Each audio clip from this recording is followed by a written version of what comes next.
Bismillahirrahmanirrahim. Alhamdulillahirabbil alamin wassalatu wassalamu ala sayyidil mursalin sayyidina Muhammadin wa ala alihi wa sahbihi ajma'in.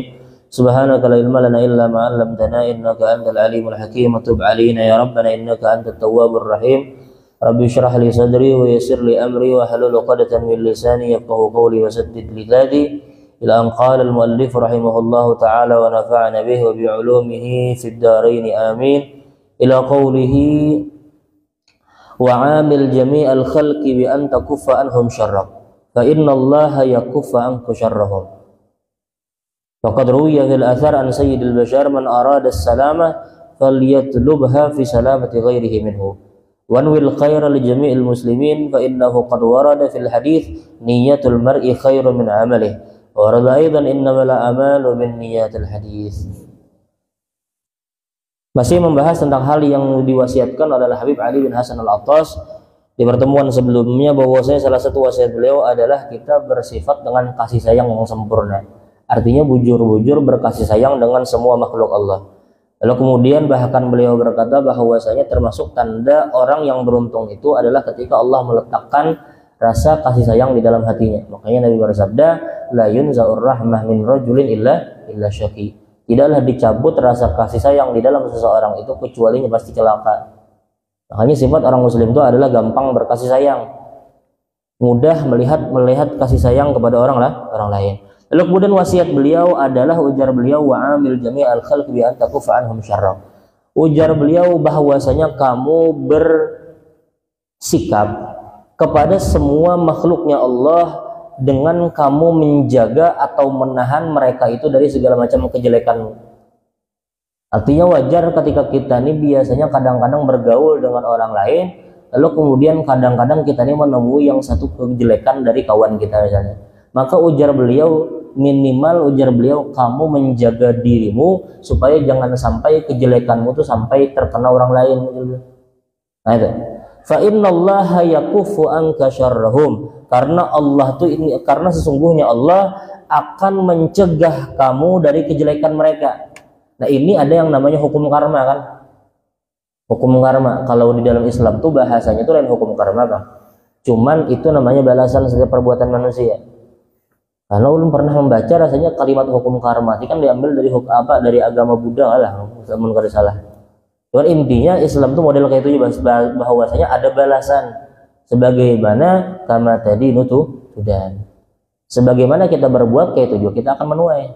Nah itu. Nah ujar Habib Ali bin Hasan Al-Attas, ujar beliau, bersikaplah kepada semua makhluknya Allah dengan kamu menjaga kejelekanmu daripada menjaga mereka dari kejelekanmu, ujar. Lalu kemudian supaya apa? Supaya Allah itu menjaga kamu dari kejelekan mereka. Nah itu. Bahkan Islam tuh mengajari kita supaya memahami bahwasanya setiap perbuatan itu pasti ada balasan. Al jazaa'u min jinsil amal. Balasan itu sesuai dengan kadar perbuatan kita. Makanya kan ujar Nabi di dalam satu hadis, afu nisa'an nas ta'uffukum nisa'ukum. Ujar Nabi, bahasa ujar Nabi itu adalah jagalah kalian dari perempuan orang lain. Artinya supaya kita ini menjaga diri dari perempuan yang lain. Kenapa? Karena ujar Nabi, niscaya perempuan kalian akan pandai menjaga diri. Nah, makanya kan salah satu ajaran Al-Habib Segaf Baharul itu kepada murid-murid beliau yang perempuan adalah supaya perempuan itu jangan tapi memauki laki. Kadang-kadang perempuan itu terlalu curiga dengan laki. Anda keluar laki bilang telepon 5 menit sekali ya. Atau kirimi jadi mana maps ya. Di mana letak peta aja. Habis kada beampihan laki itu diawasi. Ujar Habib Segaf itu jadi ujar beliau, jangan takutan, jangan lepaskan hal itu. Kenapa? Selama binian tuh pandai menjaga dirinya, niscaya Allah yang akan menjagakan laki itu. Nah itu, jangan terlalu memauki suami. Kada mungkin juga suami itu 5 menit sekali menelpon. Ada juga nang tiap hari itu harus beralasan kemana-mana. Terserah ya, laki itu kan kada kawa dikekang bena lakian tuh. Nah itu. Nah, termasuk ajaran beliau itu adalah supaya minimal tuh binian tuh menjaga dirinya dulu. Artinya pandai-pandai menjaga diri, pandai-pandai menjaga diri.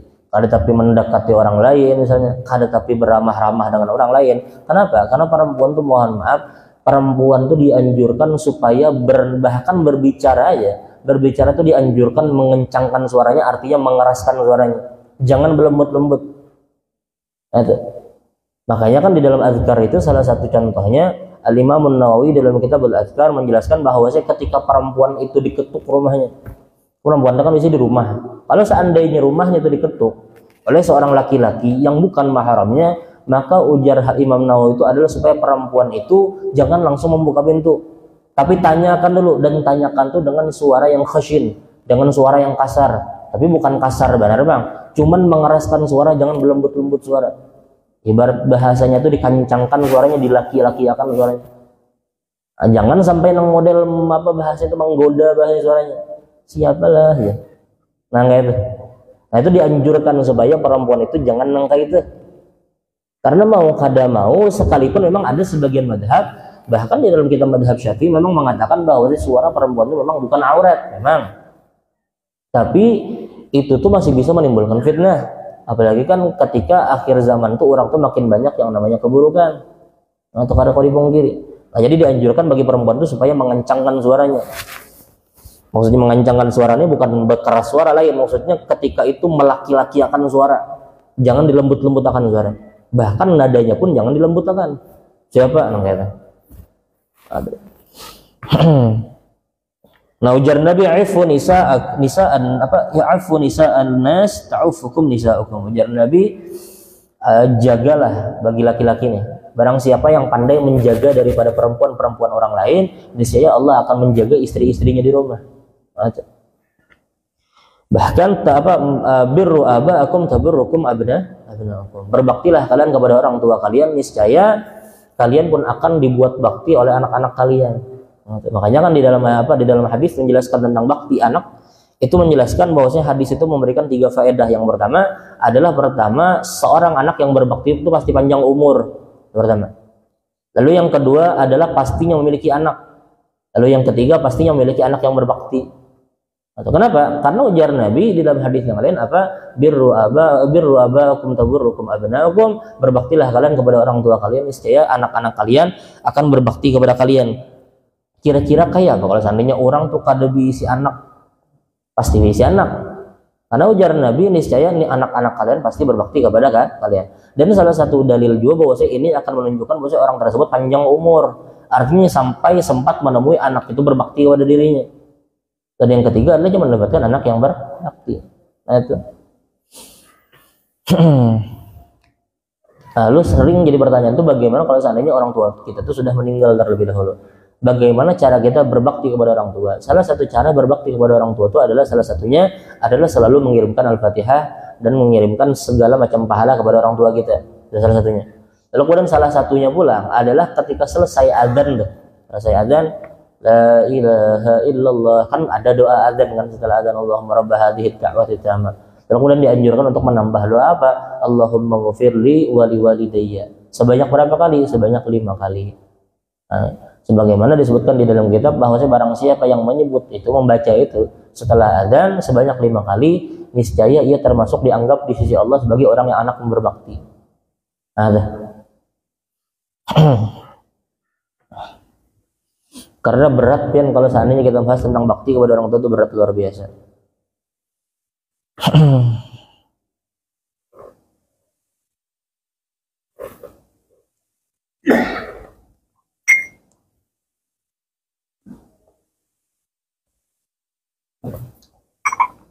Nah, jadi istilah balasan itu ada di dalam agama Islam. Mau kada mau.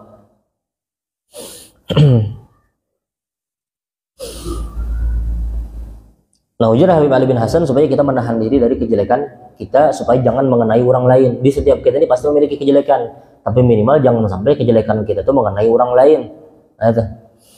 Kenapa? Karena ujar Nabi di dalam satu hadis sebagaimana diriwayatkan oleh Imam Muslim dan Imam Al-Bukhari bahwasanya ketika itu dari salah satu sahabat bertanya, "Ayyul Islam afdal ya Rasulullah?" Islam itu apa yang paling afdal ya Rasulullah? Ujar Nabi, "Man salimal muslimuna min lisanihi wa yadihi." Orang yang selamat daripada lisannya dan tangannya, ujar Nabi. Makanya kan salah satu hal yang menyebabkan paling banyaknya orang termasuk ke dalam neraka adalah permasalahan lisannya. Makanya Imam Ghazali itu berkali-kali mengulangi permasalahan penyakit-penyakit lisan. Imam Ghazali di dalam kitab beliau Ihya Ulumuddin. Karena mau kada mau, sebagaimana pernah mungkin sampaikan di sini bahwa ada seorang perempuan nenek-nenek yang sudah tua di zaman Nabi, ketika itu meninggal, lalu kemudian jenazahnya dibawa, lalu kemudian lewatlah jenazah itu di hadapan Rasulullah. Maka ada salah satu sahabat berpandir di hadapan Nabi, ya Rasulullah, iya fil jannah, ya Rasulullah, perempuan itu, nenek itu masuk ke dalam surga Rasulullah. Ujar Nabi, dari mana kamu tahu? Ujar Nabi, ujar sahabat, ya Rasulullah, innaha taqumil lail wa tasumun nahar. Nenek itu tuh, nenek binen itu tuh adalah sosok yang luar biasa, sembahyang malam dan puasa di siang hari, artinya hari ibadah. Tapi ujar Nabi apa? La'allaha tu'dhi jiranaha. Mungkin ujar Nabi bisa jadinya adalah orang-orang yang mengganggu tetangganya. Nah, mengganggu tetangganya ini belum pernah mencari apa yang dimaksud dengan mengganggu tetangganya nih. Rupanya ulun kada pernah temukan satu cerita yang menjelaskan rupanya nenek ini pernah memukul, kan pernah. Apakah pernah nenek tuh misalnya menjelekkan orang, mengejek orang? Kada pernah juga. Tapi rupanya nenek ini ketujuh memandirakan orang di belakang. Di zaman Nabi nih perempuannya nih. Padahal di zaman Nabi tuh sezaman dengan Nabi, tapi ujar Nabi, la'allaha tu'dhi jiranaha. Barangkalinya bisa jadi mengganggu tetangganya. Kenapa? Karena menyebarkan aib tetangganya. Padahal kada berlangsung berhadapan. Padahal tetangganya itu kada juga merasa tersakiti, dipukul kada, diejek langsung kada juga, cuman disabati di belakang. Itu yang menyebabkan perempuan tadi masuk ke dalam neraka. Nauzubillah min dzalik. Padahalnya sembahyang malam dan puasa di siang hari. Itu makanya kan ulama itu mereka tuh dilihat saat ini, coba kita perhatikan. Ulama itu kalau dipikir-pikir jarang rasanya ada orang yang sampai ibadahnya kayak orang bahari yang sampai 1000 rakaat. Jarang kan dia temui. Kalau seandainya 100 rakaat mungkin masih ada. Mungkin masih ada, apalagi di bulan Ramadan. Mungkin bahkan kami pun masih menemui orang-orang yang sanggup sembahyang 100 rakaat. Tapi amun 1000 rakaat di dalam setiap malam itu rasanya berat, saudara. Artinya kalau dipikir-pikir, amalan ibadah orang-orang wahid ini jauh dibanding orang-orang yang bahari. Cuman kadang-kadang ada permasalahan sabat, ujar Nabi kan di dalam satu hadis ketika Nabi menjelaskan tentang akhir zaman, bahwa di akhir zaman itu banyak ya turul fitan. Fitnah tuh kiri kanan, Bian. Luar biasa, orang tuh digoncang keimanan tuh. Melihat ada ini pemahaman yang bujurkah yang salah, ini agama yang bujurkah yang salah, ini Islam yang bujurkah yang salah, ini kelompok salahkah bujur, oh ini kira-kira perkara yang baikkah yang buruk. Orang saat itu dibingungkan dengan itu, tergoncang umat Islam nih saat itu, di akhir zaman tuh. Ujar Nabi di dalam satu hadis, ya ibadallahi fasbutu. Ujar Nabi, wahai hamba-hambanya Allah, menjelaskan orang-orang akhir zaman, ya ibadallahi fasbutu. Wahai hamba-hambanya Allah, kokohlah kalian. Kenapa? Karena ada salah satu doktor, Al-Habib Dr. Abdul Jabbar atau Abdul Aziz, ingat Asy-Syabi. Beliau pernah menjelaskan maksud Nabi, ya ibadallahi fasbutu. Wahai hamba-hamba Allah, kokohkanlah kalian. Artinya teguhlah kalian. Kadang-kadang ujar beliau, ada permasalahan. Kalau seandainya kan kita ini kan dianjurkan ada satu perkara, kita ini kan dianjurkan untuk selalu naik level, kan gitu harusnya. Misalnya kita kelas 1, kan mungkin di kelas 1 aja pasti dia berusaha untuk naik kelas kedua, kelas ketiga, kelas keempat, kelas 5 sampai tamat, kan gitu tuh. Artinya manusia itu setiap seiring zamannya harusnya semakin bertambah kedudukannya, artinya bertambah lebih baik dibanding sebelumnya. Cuman ujar beliau, ada kadang-kadang beberapa kasus yang kadang-kadang tuh kita tetap di tempat tuh lebih baik daripada kita mengupgrade diri kita, meningkatkan level kita. Kenapa ujar beliau? Seperti contohnya dokter tuh ya, kalau seandainya ada orang yang yang sudah tua, dokter tuhnya kadang berpikir lagi supaya orang Tuhan ini bisa supaya lebih sehat, supaya tetap sehat pikiran dokter, supaya orang Tuhan ini masih sama keadaannya seperti sebelumnya. Nah kadang-kadang seperti itu juga. Nah Nabi itu sedang menggambarkan kepada kita bahwasanya di akhir zaman itu kita kadang andai-andai seperti orang bahari itu kadang cuman minimal setidaknya kita kokoh dengan tempat kita. Jangan sampai kita terombang-ambing juga agama tuh. Minimal kita masih memiliki agama sekalipun ibadah itu kada banyak. Bahkan di dalam satu hadis sebagaimana dinukil oleh Imam Al-Ghazali dalam Ihya Ulumuddin, bahwasanya Nabi pernah menjelaskan di akhir zaman tuh amalan orang akhir zaman itu menyamai 50 kali lipat amalan para sahabatnya. Satu kali amalan orang yang di akhir zaman itu bisa menyamai dan lebih baik dibanding 50 kali amalan para sahabat. Makanya sahabat bertanya, itu tuh termasuk kami kah? Artinya 50 ibadah kami kah atau orang setelah kami?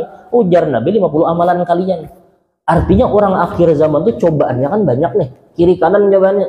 HP lah ada, TV lah ada, kadang-kadang sinetron lah ada, segala macam. Orang kadang-kadang membaca buku segala macam, yang kada penting deh. Disibukkan dengan yang lain, tapi masih bisa fokus untuk beribadah. Maka itu bujur ujar Nabi, ya ibadallahi fasbuh, wahai hamba-hambanya Allah, kokohlah kalian. Kenapa? Karena dalam beberapa kasus tuh kita lebih baik berpijak di satu tempat daripada kita naik ke level selanjutnya. Takutnya kenapa? Kalau seandainya kita berbanyak ibadah, takutnya ya menjadi gugur akhirnya. Lebih baik kita kokoh di tempat ini. Misalnya kita sudah beragama Islam, untung dah sembahyang aja sudah seadanya, sembahyang semampunya. Misalnya kau menggawi sunnah, silahkan sunnah. Jangan berpikir-pikir untuk menggawi 1000 rakaat, jangan sampai gitu. Karena apa? Karena bahaya juga kadang-kadang 1000 rakaat sembahyang, esoknya kan sembahyang lagi kan? Enggak itu maksudnya. Nah kadang-kadang ada posisi nangka itu, apalagi kita ini di akhir zaman, coba untuk banyak luar biasa. Makanya kan sebagaimana Imam Ghazali menukil satu hadis bahwa saya ujar Nabi, amalan akhir zaman itu bisa menyamai 50 kali amalan para sahabat. Artinya orang di akhir zaman itu ibadah, tapi bisa jadi ibadahnya itu dihitung besar di sisi Allah. Nah, jangan nang macam-macam berpikir napa-napa hendak menambah-nambah amalan segala macam. Kalau ya kan hendak mau apa, ada sembahyang misalnya apa kapulang kana ditambah-tambah kana. Jangan kayak ada aja sudah. Ada sembahyang wajib gawi sudah. Ada sembahyang sunnah yang jelas gawi sudah. Ada sedekah gawi, zakat digawi yang jelas-jelas. Jangan tapi hendak berpikir, aku hendak misalnya di dalam satu hari itu hendak membaca misalnya la ilaha illallah sebanyak 1 juta kali ya. Kan kada juga nang kayak itu. Artinya kita nang pasti yang pasti ya sudah akhir zaman.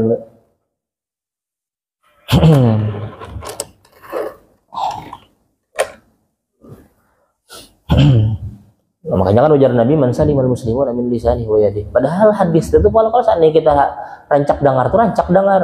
Tapi Habib Abu Bakar Al-Adani bahkan beliau menyampaikan di dalam satu ceramah beliau pernah Al Habib Abu Bakar Al-Adani al-masyhur pernah beliau sampaikan bahwa ujar Nabi man salimal muslimuna min lisanihi wa yadihi. Setiap kita ini pasti mendengar itu. Artinya orang muslim yang sebujurnya itu adalah orang muslim yang lain itu selamat dari lisannya dan tangannya. Tapi ujar Habib Bakar, kejadian saat ini kayak apa? Bahkan orang nang belajar sekalipun, orang nang paham agama sekalipun, orang nang di masjid sekalipun, bisa jadi orang muslim yang lain itu kada selamat dari lisan dan tangannya. Artinya Nabi itu sebenarnya simpel menyampaikan, cuman prakteknya itu ngalih luar biasa. Makanya Nabi itu ulang-ulangi beberapa kali dalam hadis yang lain. Bahkan Nabi berkata dalam hadis yang lain, dalam riwayat yang lain, wajar Nabi man salimal muslimun min lisanihi wa yadihi al muhajir man hajar ilallah jannah. Nah itu bahwa orang yang muslim itu sebenar-benar orang muslim adalah orang yang selamat muslim itu dari lisannya, dan orang yang benar-benar hijrah itu adalah berhijrah karena Allah. Di dalam riwayat yang lain, artinya di dalam pertemuan yang lain. Ya Rabb.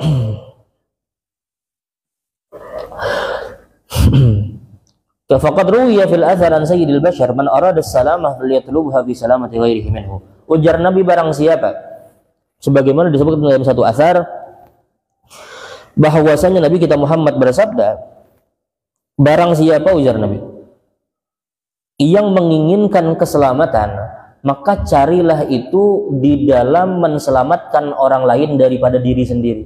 Maksudnya apa? Ujar Nabi barang siapa yang hendak selamat hidupnya, maka jangan sampai orang lain itu kada selamat darinya.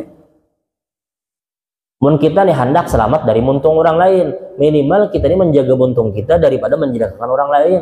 Nah itu contohnya pulang, barang siapa yang hendak, ujar Nabi man satara musliman satarahullah, barang siapa yang menutup aib orang muslim, maka Allah akan menutup aibnya di hari kiamat. Di dalam hadis yang lain bahkan satarallah biduni yaumil qiyamah, tanpa ada kalimat yaumil qiyamah, artinya Allah akan menutup aibnya bahkan di dunia. Nah, orang yang hendak aibnya disembunyikan oleh Allah, maka sembunyikan aib orang lain. Kenapa? Karena kada mustahil ketika kita bergaul, berkenal dengan orang lain, maka kita akan nampak kekurangannya. Sebagaimana dikatakan bahwasanya ketika kita mengenal orang lain, semakin kita mengenal orang tuh, maka akan semakin nampak kekurangannya. Kecuali Nabi kita Muhammad.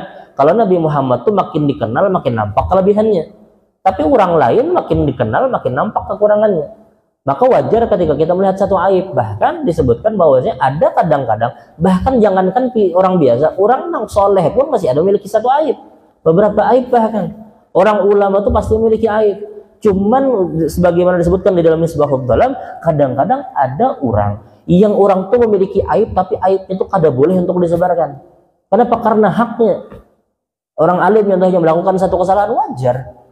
Orang alim misalnya melakukan satu kesalahan, atau misalnya orang soleh melakukan satu kesalahan, maka ketika itu wajar. Tapi ada di antara orang yang kalau seandainya kesalahannya tuh disebarkan, itu bisa menjadi masalah besar. Artinya kita ini bisa menjadi musibah bagi kita ketika menyampaikan atau menyebarkan hal-hal yang kada baik dari orang soleh tersebut. Nah, itu wajar kalau kita melihat. Bahkan di antara ulama pun ada yang berseteru kadang-kadang. Contohnya, salah satunya Al-Imam Al-Auza'i contohnya. Dan banyak ulama-ulama yang lain, contohnya Al-Imam Al-Bukhari. Banyak ulama-ulama dulu yang mereka tuh wajar berseteru tuh. Kadang-kadang tuh kita melihat di antara ulama tuh kadang-kadang pun ada perseteruan, artinya perbedaan pendapat. Dan itu wajar kadang-kadang. Supaya kita jangan kaget dengan itu. Ya, kelihatannya tuh kayak guru itu aja. Dengan guru ini kayak ini aja, kayak bermusuh segala macam. Jangan kayak itu pikir. Kenapa? Karena wajar manusia itu kayak itu. Jangan kita melihat bahwasanya guru itu harus sempurna. Karena itu kayak itu. Guru itu masih hai aja, berselawar lepis aja. Ujar siapa kada boleh. Kadang-kadang kayak itu. Aja guru itu aja masih hendak ke mall aja. Emang kada boleh enggak guru itu ke mall biasanya? Nah, orang soleh misalnya, orang soleh itu masih hai aja pas ajannya masih berjalan lah. Belum tentu bisa jadinya hanyar bulik misalnya, atau di parak rumahnya ada masjid terlambat misalnya hanyar azan. Jadi enggak itu.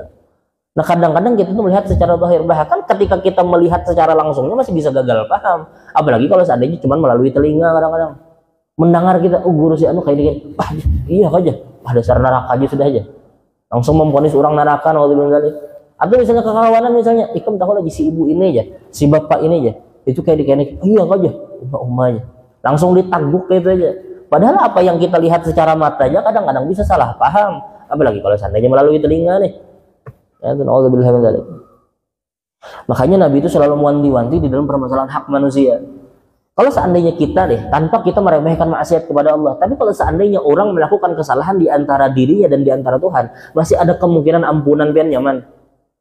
Masih bisa Allah tuh mengampuni dan melupakan dosa tersebut. Salah satu contohnya nih, ujar Nabi dalam satu hadis bahwa barang siapa yang melakukan satu kesalahan lalu kemudian ia menyembunyikan itu sampai tidak ada yang mengetahui kecuali dirinya dan Tuhan, maka niscaya Allah akan melupakan kesalahan tersebut. Artinya orang tuh kada bangga dengan permasalahan ini. Ketika dia melakukan kesalahan, dia menyembunyikan itu, supan dengan itu, sampai tidak ada yang tahu kecuali dirinya dan Tuhan. Maka bisa jadi kemungkinan besar ujar Nabi Allah ampuninya, Allah lupakan kesalahannya. Makanya kan zaman wahyu ini ya Allah, orang bangga dengan kesalahan. Bahkan orang tuh beralasan aku ini kada munafik ya. Kada masalah kada munafik. Kalau orang melakukan kesalahan itu emang jangan harus ditampakkan. Setiap orang tuh pasti melakukan kesalahan, cuman yang diharuskan kita tampakkan tuh kebaikan. Sama kayak model orang bekantut. Orang bekantut tuh kadang mungkin di tengah orang ramai sengaja. Misalnya orang lagi berkumpulan rapat, tiba-tiba orang bekantut sengaja, kan kadang mungkin. Lalu kemudian kalau seandainya tuh ada orang hendak bekantut, tapi tahannya. Lalu kemudian mungkinlah ada, lalu kemudian orang datang, ikam tuh aja kisah-kisah, padahal bekantut aja. Kalau ya sudah, biar di tengah orang dan bekantut kan kadang mungkin gitu. Artinya pasti orang itu supan dengan kantutnya, nunggu orang sunyi loh aja makan tuh. Kayak itu juga harusnya maksiat kan kadang-kadang. Tapi orang kadang-kadang terpaksang otaknya tuh aku ini kada munafik ya. Lah siapa nang nyambat orang munafik tuh artinya ketikanya menyampaikan A yang digawinya B. Kalau orang menutupi aibnya itu wajar. Kadang-kadang orang tuh bangga dengan kesalahannya. Ya Allah, Allahul musta'an. Akhir zaman kayak itu memang. Makanya kan salah satu ujar Nabi ujar Nabi ke dalam satu hadis bahwa Nabi ketika menjelaskan tentang satu perkara, ujar Nabi sungguhnya saat ini bahasanya tuh pintu, artinya gerbang yang menghalangi atau membatasi Ya'juj Ma'juj itu sudah terbuka kurang lebih sini, ujar Nabi. Di zaman Nabi itu sudah terbuka mulai sini. Artinya menandakan bahwa di akhir zaman itu masa akan datang ini makin celaka. Yang mencelakakan itu akan sebentar lagi akan datang. Maka ujar sahabat, anahlik wa fina shalihun, ujar sahabat. Ujar sahabat, ya Rasulullah, apakah mungkin ya Rasulullah kami ini bakal celaka sedangkan di antara kami ada orang soleh? Kan ada orang soleh aja, sedangkan Rasulullah kayak apa? Allah tuh akan membuat celaka satu umat sedangkan di tengah-tengah kami ada orang soleh. Ujar Nabi, na'am idza kasral khabath. Iya ujar Nabi, kalau seandainya sudah banyak kerusakan, ujar Nabi. Nah itu. Nah orang tuh kadang-kadang dengan bangganya melakukan kesalahan, lalu kemudian bangga. kesalahan bangga, padahal harusnya orang melakukan kesalahan itu ditutupi, dan itu wajar, bukan aib, bukan munafik, tapi memang seharusnya orang cerdas tuh kayak itu, sadar dengan kesalahan, sembunyikan, menampakkan yang baik aja, kayak itu harusnya. Nah itu kita melihat saat ini tuh, bahkan Sayyidina Umar bin Khattab itu bahkan heran-heran dengan hari itu. Satu riwayat bahwasanya ketika Nabi menjelaskan tentang akhir zaman nih, bagaimana zina itu merebak luas, bahkan Nabi menjelaskan zina itu bahkan di pinggir jalan, Sayyidina Umar tuh orang yang paling heran, bagaimana bisa Rasulullah itu terjadi. Karena tergambar orang bahar itu orang bisa bangga dengan perbuatan maksiat. Karena tergambar para sahabat bahari. Tapi lalu kemudian kita melihat saat ini bagaimana orang itu bangga dengan kesalahannya. Nah, makanya salah satu tanda orang itu celaka adalah orang itu gampang dan merasa bangga dengan kesalahan itu. Tandanya orang celaka. Tanda orang beruntung itu kayak apa? Melakukan kesalahannya sembunyikan sampai kada ada yang tahu. Kenapa? Karena Allah kemungkinan besar akan melupakan kesalahannya. Nah artinya ketika ada orang melakukan hal di antara inya dan Tuhan, masih ada besar kemungkinan pengampunan, masih ada toleransi dari Tuhan, sekalipun kita kada kau meremehkan maksiat. Karena mohon maaf, maksiat itu biar kayak apakah biar pasti memberikan bekas, mau kada mau memang Allah ampuni, tapi maksiat itu pasti memberi bekas. Salah satu contohnya ujar Nabi, man zana zunia bih walau bihi darih. Ujar Nabi, orang siapa yang berani berzina, niscaya keluarganya bakal ada yang dizinahi, ujar Nabi, sekalipun dia sembunyikan di dalam rumahnya, ujar Nabi. Nah, artinya setiap maksiat itu biar Allah ampuni tapi memberi bekas. Atau misalnya tidak ada kekayaan beserta dengan zina, artinya orang yang berzina itu kemungkinan kada sugih, ibaratnya sugih pun kada berkah hartanya. Permasalahan ampunan Tuhan, memang Allah ampuni, tapi maksiat itu pasti memberikan bekas, mau kada mau. Orang yang misalnya melakukan hal-hal yang dimurkai oleh Tuhan misalnya, atau misalnya melakukan misalnya berani mengambil harta-harta yang haram, lalu kemudian dia bertaubat. Kalau seandainya ia mengambil harta yang haram lalu kemudian bertaubat, mungkin bisa jadi Allah ampuni, tapi bisa jadi ada ganjaran setelahnya apa? Dengan anaknya kadurhaka misalnya, atau keluarganya hancur misalnya, atau bisnisnya kemudian bangkrut segala macam. Nah artinya maksiat itu pasti memberikan bekas sekalipun Allah mengampuni. Nah karena itu hukuman kan, kayak orang juga misalnya orang membunuh lalu kemudian keluarganya maafkan, tapi tetap hukum itu jalan bisa. Lalu keluarganya tetap menjalankan hukum, tetap jalan hukum, sekalipun tetap menjalankan hukum, tetap jalan hukum, sekalipun keluarganya mengampuni. Nah kayak itu. Nah, jadi kalau seandainya kita berhubungan dengan Tuhan itu lebih mudah, tapi dalam permasalahan berhubungan dengan manusia aneh berat luar biasa kan. Nabi itu pernah menyampaikan hakul muslim alal muslim khamsah. Hak orang muslim dengan orang muslim yang lain itu ada 5 perkara. Salah satunya adalah mensolatkan jenazah. Tapi coba pian bayangkan di dalam satu kasus, bahkan Nabi itu kada mau dan berani kada mau mensolatkan orang yang belum membayar hutang. Padahal di dalam hadis yang lain, hak seorang muslim ujar Nabi daripada hak muslim yang lain adalah inya itu harus disolati. Tapi dalam satu kasus Nabi itu bahkan berani tidak mensolatkan orang muslim yang inya itu belum membayar hutang. Kenapa? Karena berkaitan dengan hak manusia. Nah itu berat kan hak manusia itu. Makanya ulama itu kada pernah menjaga melebihi daripada 2 hal. Yang pertama adalah permasalahan nikah. Nikah itu ulama hati-hatinya luar biasa kan. Kada berani menikahkan orang kecuali bujur-bujur inya itu harus sah. Makanya kan kita ada mendengar sebagian peguruan tuh yang mengakadkan itu sampai 3 kali mengulang. 3 kali mengulang akad. Supaya apa? Supaya bujur-bujur yakin akad tuh sah. Akad pernikahan tuh. Bahkan kalau cukup di situ ulama tuh selalu mengajarkan kita kalau seandainya akad nikah tuh didatangkan tuh bukan cuman 2 saksi aja, tapi datangkan juga orang lain, orang-orang soleh undang juga sebagai menjadi saksi. Kenapa? Takutnya 2 orang ini bukan orang yang adil, tapi ada orang yang lain menjadi saksi gitu. Lalu kemudian khutbah nikah. Di khutbah nikah tuh kalau seandainya pian menghadiri akad nikah, ada kan khutbah nikah tuh. Khutbah nikah tuh pasti di ujung khutbah nikah tuh nastaghfirullah. Pasti disuruh sama-sama membaca nastaghfirullah minadz-dzunubi wal khataaya, nastaghfirullah, nastaghfirullah, nastaghfirullah. Artinya meminta ampun. Tujuannya apa? Supaya semua yang hadir itu ketika itu dianggap terhapus dari dosa. Artinya ketika orang terhapus dari dosa, nya termasuk orang kategori yang adil sudah di dalam masalah nikah. Maka dengan itu sah pernikahannya. Coba pengen bayangkan sampai nang kayak itu tuh mulai satu aturan dah, satu skema tuh pernikahan. Saking ulama tuh menjaga-jaga di dalam permasalahan nikah. Kenapa? Karena nikah ini kalau seandainya kada sah langsung satu ya pilihannya zina. Dan zina ini beratnya luar biasa.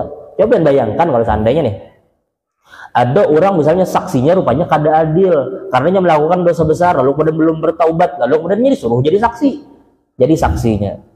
Lalu kemudian pernikahan itu menjadi saksi, lalu kemudian rupanya orang itu kada adil, sah lah nikahnya, kada sah. Kalau saksi itu kada adil, maka nikahnya kada sah. Karena syarat pernikahan dan rukun pernikahan itu adalah dua saksi yang adil. Kalau seandainya saksi itu kada adil, nikahnya kada sah, jatuhnya zina. Permasalahannya kalau seandainya orang tuh menikah dianggap zina, kumpul, lalu kemudian diisi anak perempuan, lalu kemudian dewasa anak perempuannya hendak menikah, yang menikahkan itu bukan ayahnya. Kenapa? Karena jadi anggap ayah itu bukan ayahnya langsung. Jadi yang menikahkan anak yang lahir dari hasil zina adalah hakim. Hakim itu siapa saat ini? Salah satunya adalah perwakilan daripada KUA. Apa dari KUA. Lalu kemudian yang berhak menikahkan anak perempuannya adalah KUA atau pemerintahan misalnya. Kada boleh si ayah. Lalu kemudian ayah nih kada tahu dinikahkan anaknya, sahlah nikahnya. Kada sah karena nikahkan bukan daripada orang yang berhak. Nikahlah si anak tadi dengan laki-laki. Rupanya pernikahannya kada sah, jadi pulang zina sampai 7 turunan sampai kiamat, itu juga susah. Makanya ulama itu sangat menjaga di dalam permasalahan nikah kan. Nah tuh. Lalu yang kedua, ulama itu menjaga, kada lebih menjaga melebihi daripada mereka menjaga daripada masalah makan yang masuk ke dalam perut mereka. Habis kada waktunya. Berapa menit lagi? 15 menit lagi. 6.15 waktunya. Oh, oke. 5 menit lagi. Nah, ulama itu lebih menjaga dari permasalahan makan. Ulama itu sangat menjaga makan yang masuk ke dalam perut mereka. Dan apalagi perut-perut keluarga mereka. Dan ya kan kami bisa berukuran Habib Ali Baharun pernah satu kali dulu pernah mendengar cerita bahwasanya ada kan ngaran santri itu kan biasanya dapat jatah makanan, kalau satu orang itu satu makanan dapat. Lalu kemudian kadang-kadang kasusnya ketika orang sudah kas santri itu dapat berataan nasi, kadang-kadang tuh nasi itu ada lebihan men. Nasi itu ada lebihan, kadang-kadang pun lauk pun ada lebihan, dan santri itu sudah mendapatkan bagiannya, tapi kadang-kadang nasi itu ada lebihan. Nah kadang-kadang orang tuh kan berpikir bahwasanya nasi ini dibanding dibuang, daripada dibuang baik dimakan, karena itu tuh daripada kada dimakan, daripada busuk di luar baik dimakan, kan pikirannya kayak itu tuh daripada bazir. Cuman beliau Habib Ali Baharun pernah menyampaikan, ujar beliau betapun kira-kira ujar beliau lebih baik tuh itu tuh nasi itu busuk di luar kah atau busuk di parut ayam? Yang bengkan gitu. Karena hak santri itu kan satu aja. Ini bayar tuh sesuai SPP-nya berapa? Artinya mendapatkan makanan sesuai kadarnya. Ujar beliau, kamu milih makanan tuh busuk di luar atau busuk di parut ayam? Kenapa? Karena mau kada mau takutnya itu tuh hal syubhat masuk ke dalam parut. Ujar beliau lebih baik makanan tuh buruk di luar dibanding buruk di parut. Nah kayak itu tuh, saking beliau mengajari bagaimana supaya kita ini yang namanya wara, hati-hati dalam permasalahan masuk apapun yang masuk ke dalam bagian tubuh. Kalau seandainya pian mengambil, misalnya ada di antara orang membawa harta yang syubhat misalnya, atau bahkan harta yang haram, inya pakai baju, harta baju tuh misalnya pian lepas sudah masalah hilang. Tapi kalau masuk ke dalam parut menjadi darah daging, ini masalah. Makanya pian jangan kaget kalau seandainya ada orang mengadu, anak ini ngalih benar jadi atur ya, anak ini durhaka segala macam. Lihat duduk makanan apa yang dibari. Kalau makanan yang syubhat aja bahaya, apalagi yang haram. Nauzubillah min dzalik. Aduh. Makanya ulama itu sangat berhati-hati dalam permasalahan apa yang masuk ke dalam perut keluarga mereka. Nah, dua perkara ini ulama sangat menjaga.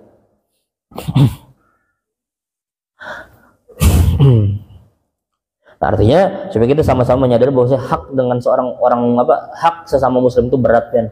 Hati-hati kita ketika berkaitan dengan orang muslim. Man arada salam falyatlubha fi salamati ghairi minhu. Barang siapa yang menginginkan keselamatan, maka carilah melalui keselamatan orang lain daripada dirinya. Jadi inya berusaha supaya orang lain selamat dari dirinya, niscaya Allah akan memberikan keselamatan bagi dirinya. Wan wil khaira, dan berniatlah baik li jami'il muslimin, bagi setiap orang muslim. Fa innahu qad warada bil hadis, dan sungguhnya telah disebutkan di dalam satu hadis, niyatul mar'i khairun min amalih, niat seorang mukmin itu niat seseorang itu lebih baik daripada amalannya. Warada aidan, dan disebutkan pula innamal a'malu binniyat, hanya saja amalan itu tergantung dengan niatnya. Al hadis ini mungkin penjelasannya mungkin akan ulun jelaskan di pertemuan selanjutnya. Wallahu a'lam bishawab. Kira-kira sampai sini ada pertanyaan lah, Bian?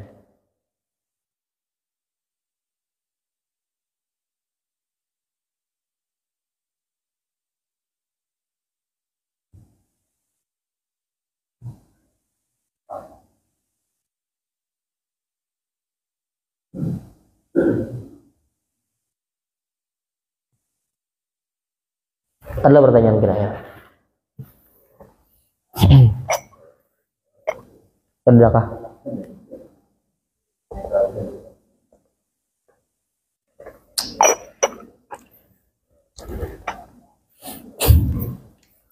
Salah satu yang juru ulama sampaikan bahwasanya kan semalam kan sudah ada, bagi sebagian orang kan ada yang Asyuranya kan hari Rabu, ada lagi sebagian orang hari Selasa. Nama nang bujur, dua-duanya bujur karena ada yang salah. Karena satu dengan sistem ru'yat, satu dengan sistem hisab melalui kalender. Ada orang misalnya hari 10 Muharramnya hari Selasa, ya silahkan. Kalau orang hari Muharramnya hari Rabu, ya silahkan. Lalu kemudian bagi orang kan ada ulun hendak menyampaikan, kadang-kadang ada adat. Mungkin yang ibu-ibu ini mungkin tahu, di Samarinda ini banyak orang mendengar adat yang istilahnya itu kalau hari Asyura itu dianjurkan untuk membeli barang pecah belah, ya lah. Ada yang mendengar lah adat kayak itu tuh. Adat membeli barang pecah belah.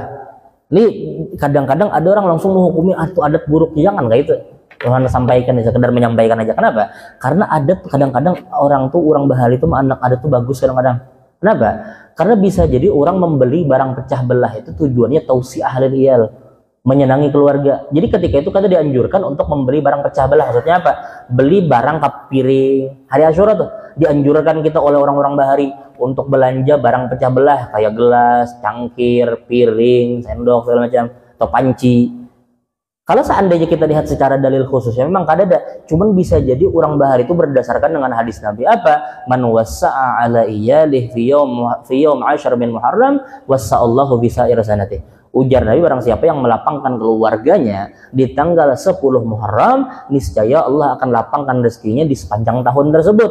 Nah, orang bahari itu kan mohon maaf kadada nang menyebarkan ilmu itu nang kayak media sosial. Artinya nyaman menyampaikan kabar. Orang bahari itu susah menyampaikan kabar, maka ulang bahari itu mengulah adat. Kalau seandainya Asyura tukar barang pecah belah, tujuannya supaya itu tadi menyenangi keluarga. Nah, itu supaya mudah untuk diingat orang bahari itu kayak itu. Jadi jangan sampai kita tuh langsung menghukumi satu adat tuh buruk, kayak jangan kayak itu. Itu dalilnya dari mana aja? Orang bahari itu kalau ada dalilnya aja, jangan kayak itu. Nampak karena ulun melihat kasusnya orang-orang tuh kadang-kadang kayak itu langsung menghukumi, itu bujurlah ada dalilnya aja. Itu bujur lah tuh kira-kira gawennya. Jangan langsung dihukumi salah. Kenapa? Karena adat tuh kadang-kadang kada juga menyalahi daripada syariat tuh. Nah, salah satunya tadi membeli barang pecah belah. Kenapa? Kalau seandainya kita sampaikan menyenangi keluarga tuh kadang-kadang orang bingung caranya kayak apa. Makanya ulang bahari itu mengulah caranya dengan membeli, salah satunya membeli barang pecah belah tadi. Sekalipun gambarnya masih banyak yang lain, membeli kanvas dini misalnya, menukarkan HP hanya misalnya, menukarkan mobil kah misalnya, bisi duit tuh. Ngarbis duit seadanya apa? Yang penting menghimungi bini. Tapi supaya mudah diingat, orang bahari itu menganjurkan membeli barang pecah belah.